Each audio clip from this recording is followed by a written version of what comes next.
Hello students, आप सभी का स्वागत है ताप्ती स्टडी क्लासेस चैनल पे। आज मैं आपको कक्षा 11वीं विषय हिंदी सेट डी के सभी प्रश्नों के उत्तर 1 से लेकर 28 तक के पूरे प्रश्नों के उत्तर यहाँ पर हम एक ही वीडियो में देखने वाले हैं।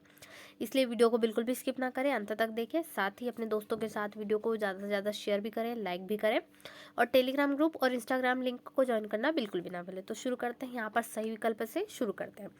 तो पहला सही विकल्प है यहाँ पर आपका जो सही उत्तर है वो है गीता का पाठ करते थे उनके पिताजी जो है।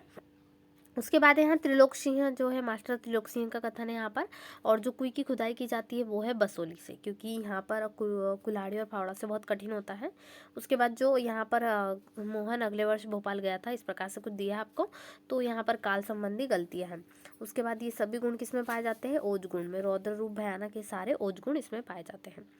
चलिए रिक्त स्थान देख लेते हैं। जहाँ पर विरोध का आभास हो वो विरोधाभास अलंकार होता है। यहाँ पर आपको पूछा गया, उसके बाद इसका अर्थ होता है अच्छा बुरा एक समान। दूसरे प्रश्न का उत्तर हो जाएगा। तीसरे प्रश्न का उत्तर यहाँ पर धूप लगने की बात कही गई है साय में भी।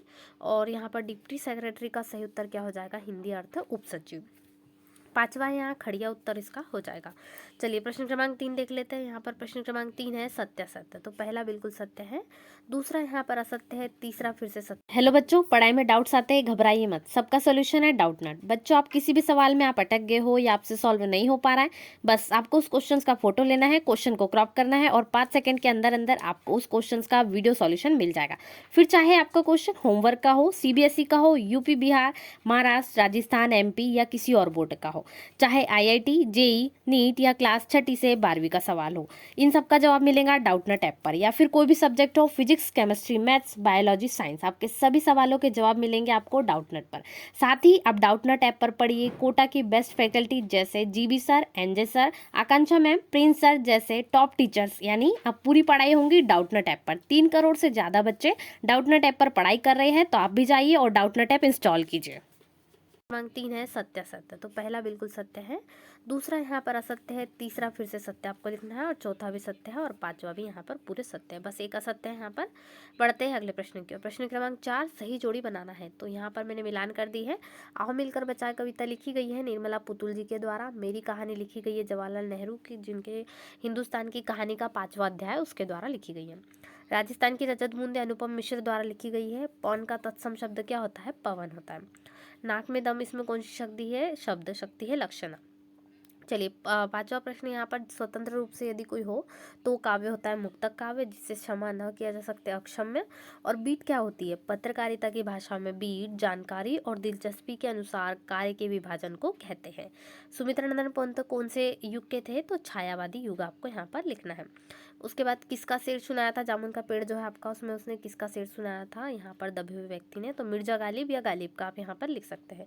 दोनों ही उत्तर सही है, बिल्कुल आपको लिखना है। चलिए आगे देख लेते हैं प्रश्न क्रमांक अगले से 6 से। तो अगले प्रश्न में आपको पूछा है लोग मीरा को बावरी क्या कहते हैं, या कबीर वाला प्रश्न है। तो यहाँ पर लोग मीरा को बावरी क्यों कहते हैं, प्रश्न का उत्तर देख लेते हैं। तो जो लोग मीरा को बावरी इसलिए कहते हैं क्योंकि वो कृष्ण प्रेम में पागल होकर उनकी मूर्ति के सन्मुख नाचती रहती है और कृष्ण को अपना पति मानती है। मीरा रातों यहाँ पर संतों की संगति में भी रहती है, इसी कारण लोग क्या कहते हैं? मीरा को बावरी कहते हैं। उसके बाद में अगले प्रश्न का उत्तर हो जाता है। तो यहाँ पर अगला प्रश्न है, डरते हुए भी कवि ने उस किसान की आंखों की पीड़ा का वर्णन क्यों किया है? इसलिए किया है जिससे कि क्या हो, अन्य लोगों को किसानों की वास्तविक स्थिति का पता चल सके। किसानों की जिस पीड़ा का अनुभव कवि ने किया है उसे सभी महसूस कर सके, इसीलिए उन्होंने डरते हुए भी किसान की आंखों का पीड़ा का वर्णन किया है। उसके बाद देखते हैं अगले प्रश्न का उत्तर। उसके बाद अगला प्रश्न है, इतिहास में स्पीति का वर्णन कम क्यों रहा है? तो ऊंचे दर्रों और कठिन रास्तों के कारण इतिहास में स्पीति का वर्णन कम रहा है। अलंघ्य भूगोल यहाँ इतिहास का एक बड़ा कारक है, यहाँ आवागमन के साधन भी नहीं है। मानवीय गतिविधियों के अभाव में ही यहाँ इतिहास का निर्माण नहीं हो पाया है, इसी कारण यहाँ पर जो है इसका वर्णन इतिहास में बिल्कुल कम रहा है, ये आपको लिखना है। उसके बाद बढ़ते हैं अगले प्रश्न की ओर। तो अगला प्रश्न है, नेहरू जी बार बार कौन सा प्रश्न पूछते थे किसानों से? तो बार बार पूछते थे भारत माता की जय के नारे का क्या मतलब होता है, भारत माता कौन है, और साथ ही यहाँ सुबह की सारे हिंदुस्तान की धरती किसकी है, या कौन सी धरती गांव की है और कौन सी हिंदुस्तान की, ये प्रश्न वो बार बार पूछा करते थे। उसके बाद देखते हैं अगले प्रश्न का सॉल्यूशन। उसके बाद अगले प्रश्न में यहाँ पर भरत मुनि के नाट्य शास्त्र के अनुसार आपको अंतर स्पष्ट करना है। तो ये आपको उत्तर लिख देना है, भरत मुनि के नाट्य शास्त्र के अनुसार उनका क्या वर्णन यहाँ पर बताया गया, ये पूरा वर्णन आपको यहाँ पर लिख देना है। उसके बाद यहाँ पर अगला प्रश्न देख लेते हैं। नेक्स्ट क्वेश्चन आपको पूछा गया है, तो अगले प्रश्न में आपको पूछा गया अजंता की गुफाएं किस शताब्दी की, तो दूसरी शताब्दी से आरंभ करते हुए यदि ले तो यहाँ पर अजंता और एलोरा की गुफाओं का वर्णन मिलता है। दूसरी शताब्दी से छठी शताब्दी तक जारी रखे तो यहाँ पर पूरे बौद्ध धर्म द्वारा प्रेरित जो है चित्रकला और यहाँ पर पाई जाती है। तो मतलब अजंता और एलोरा की गुफाएं आपको दूसरी शताब्दी से छठी शताब्दी तक मिलती है। उसके बाद बढ़ते हैं अगले प्रश्न की ओर। उसके बाद अगला प्रश्न है मौखिक संचार किसे कहते हैं। यहाँ पर आपको मौखिक संचार का वर्णन इस प्रकार से कर देना है। क्या होता है मौखिक संचार, पूरी बोलचाल यहाँ पर जो भाषा संचार पसंद किया जाता है, पूरा आदान प्रदान यहाँ पर वर्णन किया गया, तो ये मौखिक संचार हो जाएगा। उसके बाद यहाँ पर आपको पूछा गया पत्रकारिता से क्या आशय, तो पत्रकारिता क्या होती है, आधुनिक सभ्यता का एक प्रमुख व्यवसाय है जिसमें समाचारों का एकत्रीकरण लिखना ये सभी पत्रकारिता के अंतर्गत आता है, तो इसे ही पत्रकारिता कहते हैं। ये आपको पूरा वर्णन पत्रकारिता में लिख देना है। उसके बाद अगले प्रश्न का उत्तर देख लेते हैं। अगले प्रश्न में आपको अशुद्ध वाक्य दिए गए हैं, जैसे कि कृपया शीघ्र पत्र देने की कृपा करें, तो यहाँ पे कृपया हटा देंगे तो क्या आ जाएगा, शीघ्र पत्र देने की कृपा करें, ये सही उत्तर हो जाएगा। श्री कृष्ण के अनेकों नाम है, अनेकों हटाना है आपको, तो श्री कृष्ण के अनेक नाम है, यहाँ पर उत्तर आ जाएगा। तो यहाँ पर आपको श्री कृष्ण के अनेक नाम में सुधार कर लेना, ये शुद्ध वाक्य हो जाएगी। उसके बाद अगले प्रश्न का उत्तर देखते हैं।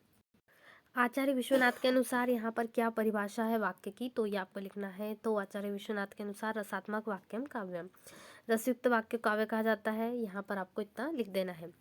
उसके बाद यहाँ पर अगला प्रश्न है, तो अगले प्रश्न में आपको बताना है मियां नसरुद्दीन की कौन सी बातें आपको अच्छी लगी वो लिखना है। तो यहाँ पर पंचहजारी अंदाज में बातें करना, उनका आत्मविश्वास, 56 प्रकार की रोटी बनाने माहिर, ये पूरे वर्णन आप साथ यहाँ पे पॉइंट लिख सकते हैं, इनमें से कम भी लिख सकते हैं जो आपको अच्छी लगे।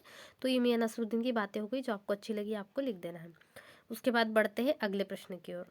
तो यहाँ पर आपको विशेषताओं के बारे में पूछा गया है। कविता में जो घर की याद है कविता, उसमें पिता की कौन कौन सी विशेषता है, तो वे बड़ी उम्र में दौड़ सकते हैं, उनकी आवाज़ जो वाणी में बादलों जैसी गर्जन है, ये पूरा वर्णन आपको यहाँ पर कर देना है, ये पूरा वर्णन कर देंगे। उसके बाद में अगले प्रश्न का उत्तर देखते हैं।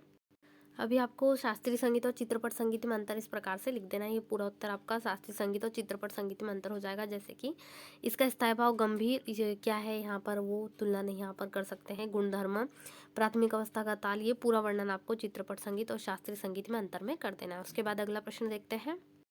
कुंडलिया छंद का आपको यहाँ पर उदाहरण, यहाँ पर कुंडलिया छंद क्या होता है उसकी परिभाषा लिख देंगे और साथ ही उसका उदाहरण भी यहाँ पर आपको वर्णन कर देना है।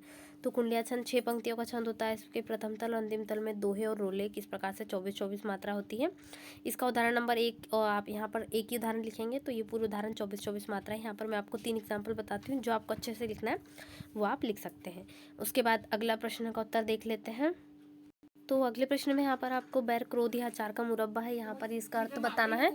तो यहाँ पर बैर क्रोध का स्वरूप है, जिस प्रकार आंवले या तो यहाँ पर आपको उत्तर लिख देना है। बैर क्रोध या अचार का मुरब्बा है, यहाँ पर इस प्रकार से यहाँ पर पूरा वर्णन आपको ये कर देना है, ये पूरा उत्तर हो जाएगा। उसके बाद देखते हैं अगले प्रश्न का उत्तर। उसके बाद यहाँ पर आपको गद्यांश दिया गया है। गद्यांश अगर कालिदास कहे से यहाँ पर आपको करना है, यह क्यों नहीं आता था पूरा वर्णन। तो संदर्भ पाठ का नाम लिख देंगे, स्पीति से लिया गया है, इसके लेखक का नाम यहाँ पर आपको लिख देना है। उसके बाद में यहाँ पर इसका प्रसंग और व्याख्या आप इस प्रकार से कर दोगे, तो ये पूरा आपको व्याख्या करना है। उसके बाद में यहाँ पर इसका विशेष पॉइंट है, ये भी आप लिख सकते हो। तो यहाँ से आपको इतना वर्णन नहीं करना है, यहाँ पर सिर्फ यहीं तक कि आपको क्यों नहीं आती तक का वर्णन कर देना पूरा। तो ये हो जाएगा पूरा, आपको यहाँ से नहीं लिखना है क्योंकि आगे का वर्णन आपको यहाँ पर दिया गया है, इतना आपको नहीं लिखना है। उसके बाद अगला प्रश्न का उत्तर देखिए। उसके बाद आपको इस प्रकार से पद्यांश दिया गया है, इसका संदर्भ आपको लिख लेना है कि सुमित्रानंद पंत द्वारा लिखा गया है, कविता का नाम और कवि का नाम। उसके बाद में यहाँ पर इसकी व्याख्या हो जाएगी, क्योंकि आपको यहाँ पर जो किसान की पूरी व्यथा ब्याज कौड़ी के बारे में पूरा बताया गया है, किस प्रकार से उन्होंने की है। काव्य सुंदर का पॉइंट यहाँ पर जोड़ देंगे, तो ये वर्णन हो जाएगा पूरा। इसके बाद आगे के उत्तर देखते हैं।